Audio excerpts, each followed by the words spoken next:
മുഹമ്മദ് റഫിയുടെ ജന്മദിനത്തോടനുബന്ധിച്ചുള്ള പ്രത്യേക പരിപാടി.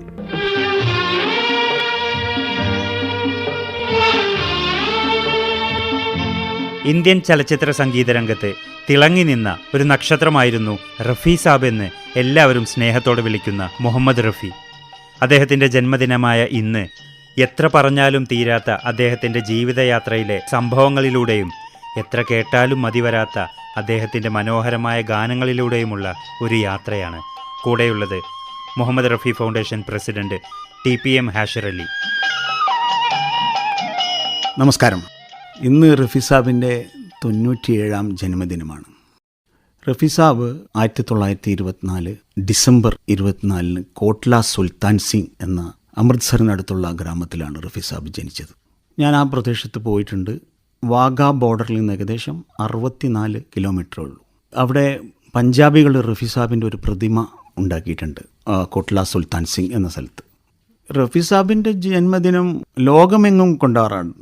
ലണ്ടനിലൊക്കെ പ്രോഗ്രാമിൻ്റെ പോസ്റ്റേഴ്സ് ഞാൻ തന്നെ കണ്ടിരുന്നു. ബോംബെയിൽ, അഹമ്മദാബാദിൽ, കൊളംബോയിലൊക്കെ പോസ്റ്റേഴ്സ് ജന്മദിനത്തോടനുബന്ധിച്ച് ഞാൻ കണ്ടിരുന്നു. എന്തിനേറെ ഹിന്ദി സംസാര ഭാഷയില്ലാത്ത കോഴിക്കോട്ട് വരെ വലിയൊരു പ്രോഗ്രാമുണ്ട് ഇന്ന്, ബാർ ബാർ ദേക്കോ. അങ്ങനെ റഫി സാബിൻ്റെ മഹത്വം നാൾക്ക് നാൾ വർദ്ധിച്ചു വരികയാണ്. ഇപ്പോൾ 97ാം ജന്മദിനത്തിലും റഫി സാബ് ലോകം ആകെ നിറഞ്ഞു നിൽക്കുകയാണ്. അപ്പോൾ ഈ ബർത്ത്ഡേ ദിവസമായ ഇന്ന് റഫി സാബ് 3-4 ബർത്ത്ഡേ സോങ്ങുകൾ 4ാം ക്ലാസ് വരെ പഠിത്തം കൊണ്ടുപോകാൻ കഴിഞ്ഞിട്ടുള്ളൂ. സാമ്പത്തിക ബുദ്ധിമുട്ടുണ്ടായിരുന്നു ഫാമിലിക്ക്. റഫി സാബിനെ അദ്ദേഹത്തിൻ്റെ സുഹൃത്തുക്കൾ, കൂട്ടുകാരൊക്കെ വിളിച്ചിരുന്നത് ഫീക്കോ എന്നാണ്. കന്നുകാലികളെ മേയ്ക്കലും പട്ടം പറത്തലുമായിരുന്നു വിനോദം. അങ്ങനെ പിതാവ് കുടുംബം പുലർത്തിക്കൊണ്ടുപോകാൻ ഇവിടെ നിന്നാൽ കഴിയില്ല എന്നറിഞ്ഞു അദ്ദേഹം ലാഹോറിലേക്ക് പോയി. അന്ന് റഫി സാബിന് 12 വയസ്സോ 11 വയസ്സോ ഉണ്ടായിരുന്നുള്ളൂ. ലാഹോറിലേക്ക് പോയ ശേഷം പിതാവ് ഒരു ദാബ എന്ന് പറഞ്ഞാൽ ചെറിയ ഹോട്ടൽ തുടങ്ങി. അങ്ങനെ റഫി സാബ് അവരെ സഹായിക്കാൻ വേണ്ടി പോയിരുന്നു. പക്ഷേ റഫി സാബ് വേറെ എന്തെങ്കിലും ജോലിയിലേക്ക് പ്രവേശിക്കണം എന്ന ഉദ്ദേശത്തോടെ പിതാവ് അദ്ദേഹത്തിൻ്റെ ജ്യേഷ്ഠൻ മുഹമ്മദ് ഉദ്ദീൻ്റെ സലൂൺ അഥവാ ബാർബർ ഷാപ്പിലാണ് സഹായത്തിനായിട്ട് അയച്ചു. ഈ സലൂണിൽ നിന്നും അവിടെ വരുന്ന ആൾക്കാരോടൊക്കെ പാട്ട് പാടാനൊക്കെ തുടങ്ങി. അങ്ങനെ ഒരു ദിവസം റഫി സാബിനോട് ഒരു വ്യക്തി വന്ന് ചോദിച്ചു, റേഡിയോയിൽ പാടാൻ താല്പര്യമുണ്ടോ? അത് മറ്റാരുമായിരുന്നില്ല, ലാഹോർ റേഡിയോയുടെ പ്രോഗ്രാം ഓഫീസർ ജീവൻലാൽ മാട്ടു. റഫി സാബ് പറഞ്ഞു, എനിക്ക് ചോദിക്കണം, എൻ്റെ ജ്യേഷ്ഠനോട് ചോദിക്കണം, പാടാൻ താല്പര്യമുണ്ടെന്ന് പറഞ്ഞു. റഫി സാബിൻ്റെ ജീവിതത്തിലെ എല്ലാ സ്ഥലങ്ങളിലും അതാത് സമയത്ത് ഓരോ വ്യക്തികൾ വന്നിട്ടുണ്ട്. അങ്ങനെ റേഡിയോയിൽ പ്രോഗ്രാം റെക്കോർഡ് ചെയ്തു. നാട്ടിലൊക്കെ വിവരം അറിഞ്ഞു, റേഡിയോയിലൊക്കെ പാടിയിട്ടുണ്ട്. അങ്ങനെ ഇരിക്കുന്ന ഒരു അവസരത്തിലാണ് റഫി സാബിൻ്റെ മൂത്ത ജ്യേഷ്ഠൻ മുഹമ്മദ് ഉദ്ദീൻ്റെ സുഹൃത്ത് ഹമീദ് ബായ് ആണ് യഥാർത്ഥത്തിൽ റഫി സാബിൻ്റെ കൂടെ നിന്ന് അദ്ദേഹത്തിനെ വലിയൊരു ഗായകനാക്കിയ വ്യക്തി. അദ്ദേഹം പറഞ്ഞു, റഫി സാബിനെ അങ്ങനെ വിട്ടാൽ പറ്റില്ല. ക്ലാസിക്കൽ ഹിന്ദുസ്ഥാനിയിൽ ശിക്ഷണം കൊടുക്കാൻ വേണ്ടി ബഡേ ഗുലാം അലി ഖാൻ, ഛോട്ടെ അലി ഖാൻ അവരുടെ അടുത്തൊക്കെ റഫി സാബ് ക്ലാസിക്കൽ ഹിന്ദുസ്ഥാനിയിൽ നല്ലൊരു ശിക്ഷണം കൊടുത്തു. അത് കഴിഞ്ഞ് ഒരവസരമുണ്ടായി റഫി സാബിന്. 13 വയസ്സുള്ളപ്പോൾ ലാഹോറിൽ കുന്ദൻലാൽ സൈക്കിളിൻ്റെ ഒരു ഗാനമേള. ആ ഗാനമേളയിൽ വൈദ്യുതി നിലയ്ക്കുകയുണ്ടായത്. അപ്പം അക്ഷമരായ കാണികളെ പിടിച്ചു നിർത്താൻ അതിൻ്റെ പ്രോഗ്രാം കോർഡിനേറ്റ് ചെയ്ത ഡയറക്ടർ കൂടിയായിട്ടുള്ള ശ്യാം സുന്ദറിനോട് ഹമീദ് ഭായിയും അവരൊക്കെ കൂടി പറഞ്ഞു, മുഹമ്മദ് റഫി എന്നൊരു കുട്ടിയുണ്ട്, നല്ലോണം പാടും, മൈക്കിൻ്റെ ഒന്നും ആവശ്യമില്ല, ഒച്ചത്തിൽ പാടും, തൽക്കാലം കാണികളെ കറണ്ട് വരുന്നവരെ ഒന്ന് പിടിച്ചു നിർത്തണം. അങ്ങനെ റഫി സാബ് പാടി. അത് വലിയ ഒരു വിജയമായിരുന്നു. റഫി സാബിനെ എല്ലാവരും ശ്രദ്ധിച്ചു. അദ്ദേഹമാണ് പിന്നീട് റഫി സാബിനെ കൊണ്ട് ആദ്യമായി ഒരു ഗാനം പഞ്ചാബി ഇതിൽ 1942 ഗുൽ ബലോച്ചി എന്ന പഞ്ചാബി സിനിമയിൽ പാടാൻ അവസരം കൊടുത്തു. അന്ന് റഫി സാബിന് 18 വയസ്സേ ഉണ്ടായിട്ടുണ്ടുള്ളൂ. റഫി സാബിൻ്റെ ജീവിതത്തിലെ എല്ലാ സ്ഥലങ്ങളിലും അതാത് സമയത്ത് ഓരോ വ്യക്തികൾ വന്നിട്ടുണ്ട്. പിന്നീട് റഫി സാബ് അവിടെ നിന്നാൽ ഇനി വളർച്ചയില്ല എന്നറിഞ്ഞ ഹമീദ് ബായ് അദ്ദേഹത്തെ ബോംബെയിലേക്ക് കൊണ്ടുപോവുകയാണ്. അതാണ് ഹിന്ദി ഗാനരംഗത്തേക്കുള്ള ചുവടുമാറ്റം. तेरे मेरे सपने अब एक रंग है, वो जहाँ भी ले जाए राहें हम संग हैं. ओ तेरे मेरे सपने अब एक रंग है, वो जहाँ भी ले जाए राहें हम संग हैं. 2 വർഷത്തോളം ശരിക്ക് ബോംബെയിൽ പല ഗസൽ പാടലും ഇതൊക്കെ ആയിട്ട് ചാൻസ് നോക്കി നടക്കലും ഒക്കെ ആയിട്ടുണ്ടായിരുന്നു. ആ സമയത്ത് അവിടെ ഒരു തലശ്ശേരിക്കാരൻ മമ്മു ഉണ്ടായിരുന്നു. 54 റഫി സാബ് ജീവിച്ച സ്ഥലത്ത് ബ്ലാക്ക് മമ്മു എന്ന് അറിയപ്പെടുക. അപ്പോൾ അവർ താമസിക്കുന്ന അവിടെ തന്നെ മുകളിൽ ലക്നൌവിലുള്ള നൗഷാദ് അലി അന്ന് ഫേമസായി വരുന്ന ഒരു മ്യൂസിക് ഡയറക്ടറായിരുന്നു. അദ്ദേഹത്തിനെ പോയി കണ്ടാൽ റഫി സാബ് രക്ഷപ്പെടും എന്നുള്ള ഒരു സംഗതി ഉണ്ടായി. അങ്ങനെ റഫി സാബിന് ഒരു കത്ത് വാങ്ങുകയാണ്. അഹമ്മദ് ഹസൻ എന്ന ലക്നൗക്കാരൻ നൗഷാദ് അലിയെ കാണാൻ വേണ്ടിയിട്ട്, അദ്ദേഹത്തിൻ്റെ ഒരു ബന്ധു കൂടിയാണ്. ലക്നൗവിലെത്തി ഈ കത്ത് കൊടുത്തു. നൗഷാദ് മ്യൂസിക് ഡയറക്ടർ കോറസ് പാടാനുള്ള അവസരം കൊടുത്തു. പാലേ ഹാബ് എന്ന സിനിമയിൽ മാത്രമല്ല, പഞ്ചാബുകാരനായ റഫി സാബിനെ ഉറുദു ഉച്ചാരണം നൗഷാദ് സാബ് ശരിയാക്കി. അതും ഒരു ടേണിംഗ് പോയിൻ്റ്. നൗഷാദ് സാബുമായിട്ടുള്ള ഒരു ബന്ധം അവിടുന്ന് തുടങ്ങുകയാണ്. അത് ജീവിതാവസാനം വരെ ഉണ്ട്. റഫി സാബിൻ്റെ മറ്റൊരു ഗുരു കൂടിയായിട്ടുള്ള ഫിറോസ് നിസാമി സംഗീത സംവിധാനം ചെയ്ത ജുഗ്നു എന്ന സിനിമയിൽ യഹാം ബദ്ല എന്നുള്ള പാട്ട് പാടാൻ റഫി സാബിന് അവസരം ലഭിക്കുകയുണ്ടായി. അതാണ് മറ്റൊരു ടേണിംഗ് പോയിന്റ്. ദിലീപ് കുമാർ, നൂർജഹാൻ എന്നിവരായിരുന്നു ആ സിനിമയിൽ അഭിനയിച്ചത്. പിന്നീട് റഫി സാബ് ഒരു കുതിച്ചുകയറ്റാണ് നടത്തിയിരുന്നത്. അങ്ങനെ 1948 രാഷ്ട്രപിതാവ് വെടിയേറ്റ് മരിച്ചപ്പോൾ ആ വിലാപ യാത്രയുടെ ഒടുവിൽ റഫി സാബിന് ഒരു പാട്ട് പാടാൻ അവസരം കിട്ടി. ഉസ്നുലാൽ ഭഗത് റാം ഈണമിട്ട സുനോ സുനോ ദുനിയാ വാലോ ബാപ്പുജി കി അമർ കഹാനി. ആ പാട്ടോടുകൂടി റഫി സാബ് ഇന്ത്യ മുഴുവൻ അറിയപ്പെട്ടു. सुनो सुनो ऐ दुनिया वालों, बापू की ये अमर कहानी। वो बापू जो पूज है इतना जितना गंगा माँ का पानी। सुनो सुनो ऐ दुनिया वालों, बापू की ये अमर कहानी। पोरबंदर गुजरात देश में एक ऋषि ने जन्म लिया।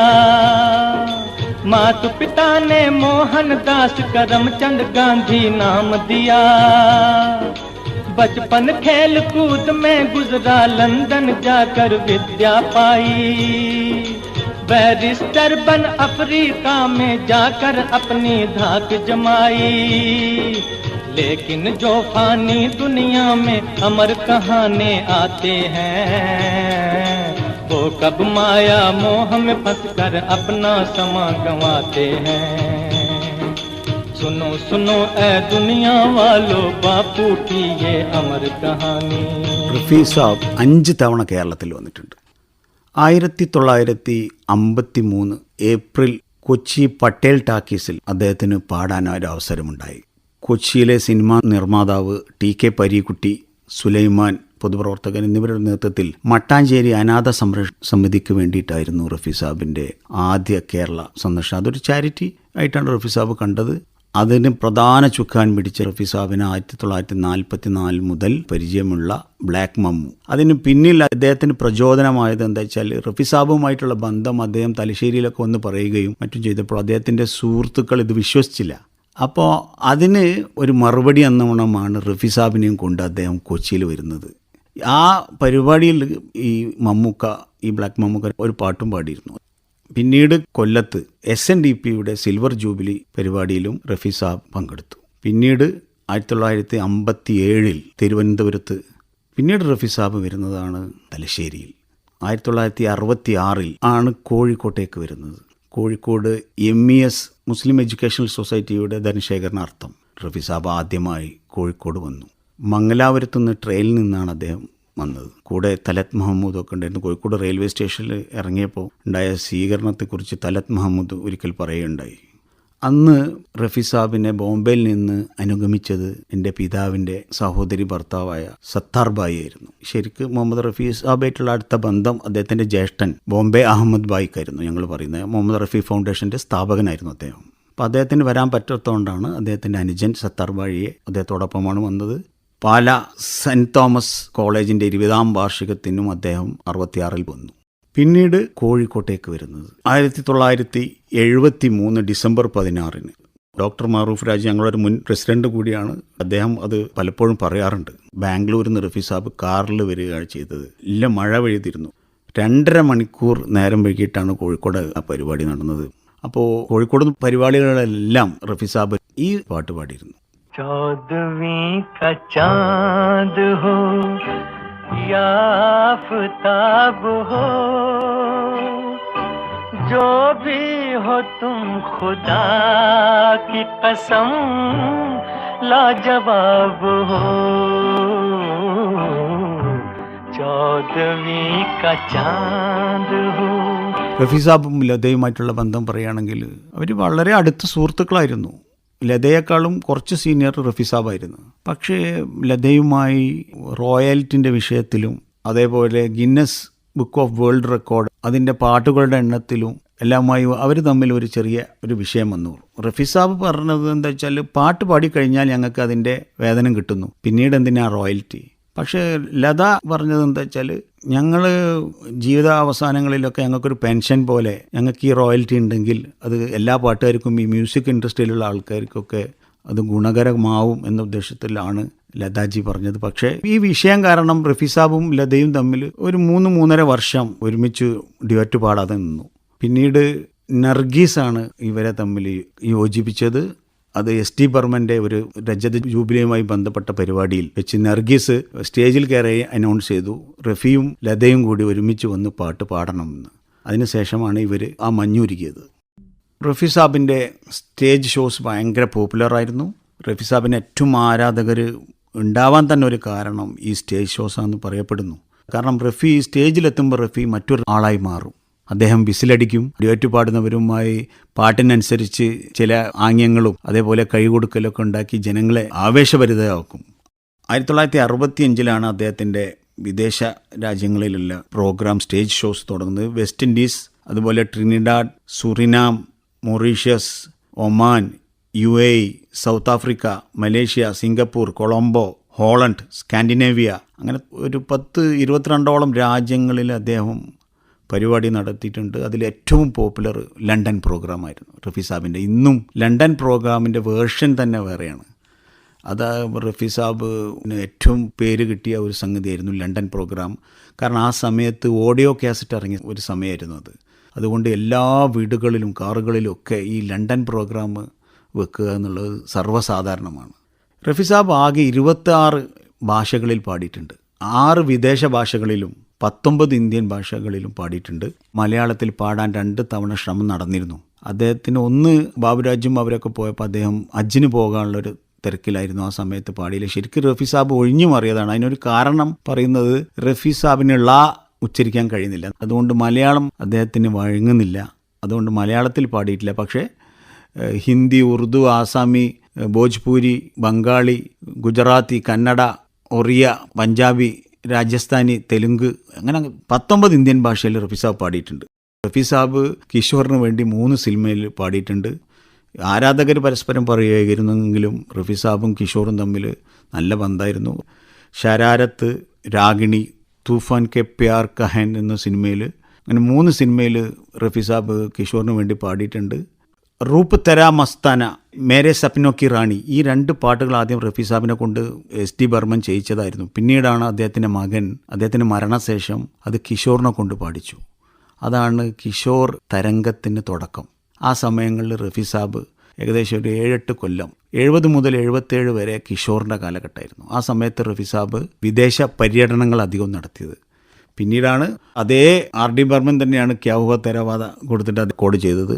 ആസ് പാസ് എന്ന സിനിമയിൽ റഫി സാബിനെ കൈവിടാത്ത ജോഡിയായിരുന്നു ലക്ഷ്മികാന്ത് പ്യാരേലാൽ. റഫി എന്ന മനുഷ്യനെ കുറിച്ച് പറയുകയാണെങ്കിൽ റഫി സാബ് 1 രൂപയ്ക്ക് വരെ പാടി കൊടുത്തിട്ടുണ്ട്. പണം ചോദിച്ചു വാങ്ങില്ലായിരുന്നു. വളരെ ധർമ്മിഷ്ഠനായിരുന്നു റഫി സാബ്. വെള്ളിയാഴ്ചകളിൽ പള്ളിയിൽ പോകുമ്പോൾ അദ്ദേഹം കയ്യിലുള്ള കാശുകൾ മുഴുവൻ അവിടെയുള്ള പാവപ്പെട്ടവർക്ക് കൊടുക്കുമായിരുന്നു. അദ്ദേഹത്തിൻ്റെ മരണശേഷവും ആ നന്മകളിലൂടെയാണ് റഫി സാബ് അറിയുന്നത്. നന്മയുള്ള ഒരു ഗായകനായതുകൊണ്ടാണ് റഫി സാബ് ഗായകരുടെ ഗായകനായത്. റഫി സാബുമായിട്ടുള്ള ആ ബന്ധം ഇപ്പോഴും കോഴിക്കോട് കാത്തു സൂക്ഷിക്കുന്നുണ്ട്. കോഴിക്കോട്ട് റഫി വികാരം ഇപ്പോഴും നിലനിൽക്കുന്നതിന് പ്രധാന കാരണം 1966-ലും 1973-ലും റഫി സാബ് അദ്ദേഹത്തിൻ്റെ ഉന്നതിയിൽ നിൽക്കുമ്പോഴാണ് അദ്ദേഹം കോഴിക്കോട് വരുന്നത്. അതുകൊണ്ട് ആ വേവ് ഇപ്പോഴും ഇവിടെ ഉണ്ട്. അങ്ങനെ ഇരിക്കുമ്പോൾ കോഴിക്കോട് ഒരു സംഘടന റഫി സാബിൻ്റെ പേരിൽ ഉണ്ടാക്കണമെന്ന് ഞങ്ങൾക്കൊരു ആഗ്രഹം ഉണ്ടായി. അതിന് പ്രധാന കാരണം റഫി സാബിൻ്റെ സ്വന്തം സഹായിയായിരുന്ന ബോംബെ അഹമ്മദ് ഭായ് ബോംബെയിൽ നിന്ന് കോഴിക്കോടേക്ക് താമസം മാറ്റി. ആ സമയത്ത് മൈത്രി എന്ന സംഘടന അദ്ദേഹത്തെ പരിചയപ്പെടുത്തിക്കൊണ്ട് ഒരു പരിപാടി കോഴിക്കോട് ടൗൺ ഹാളിൽ 1996 ഡിസംബർ 24 ഒരു ഗാനമേള സംഘടിപ്പിച്ചു. അതിനുശേഷം 2007 മുഹമ്മദ് റഫി ഫൗണ്ടേഷൻ ഉണ്ടാക്കുന്നത്. അദ്ദേഹത്തിൻ്റെ മകൻ ഷാഹിദ് റഫി ഈയിടെ 3 തവണ കോഴിക്കോട് വന്നിട്ടുണ്ട്. ഒരു മലയാള സിനിമയിൽ ഹൃദയത്തിൽ റാഫി എന്ന സിനിമയിൽ അദ്ദേഹം അഭിനയിച്ചിട്ടുണ്ട്. ഈ 97ാം ജന്മദിനത്തിലും റഫി സാഹിബിനെ ഈ ഗാനങ്ങളിലൂടെ ഓർക്കാം. ഇന്നത്തെ കാലത്തെ യൂട്യൂബ് അതുപോലെ ഗൂഗിളിലൊക്കെ സെർച്ച് ഏറ്റവും കൂടുതൽ ചെയ്യപ്പെടുന്നത് മുഹമ്മദ് റഫിയുടെ ഗാനങ്ങളാണ്. അതുകൊണ്ട് തന്നെ ആ ഒരു തരംഗം ഇപ്പോഴും നിലനിൽക്കുന്നുണ്ട്. दिल का सोना सा तराना ढूंढेगा, दिल का सोना सा तराना ढूंढेगा, तीर निगाहे नाज निशाना ढूंढेगा, मुझको मेरे पास जमाना ढूंढेगा, दिल का सोना साज तराना ढूंढेगा, तीर निगाहे नाज निशाना ढूंढेगा, अरे मुझको मेरे पास जमाना ढूंढेगा, दिल का सोना साज तराना. തലമുറകൾ എത്ര കഴിഞ്ഞാലും സംഗീതപ്രേമികൾ ഒറ്റക്കെട്ടായി പറയും റഫിക്ക് തുല്യം റഫി മാത്രമെന്ന്. ഈ പരിപാടിയിൽ നമ്മോടൊപ്പം പങ്കെടുത്തത് Muhammad Rafi foundation president TPM Hashir Ali.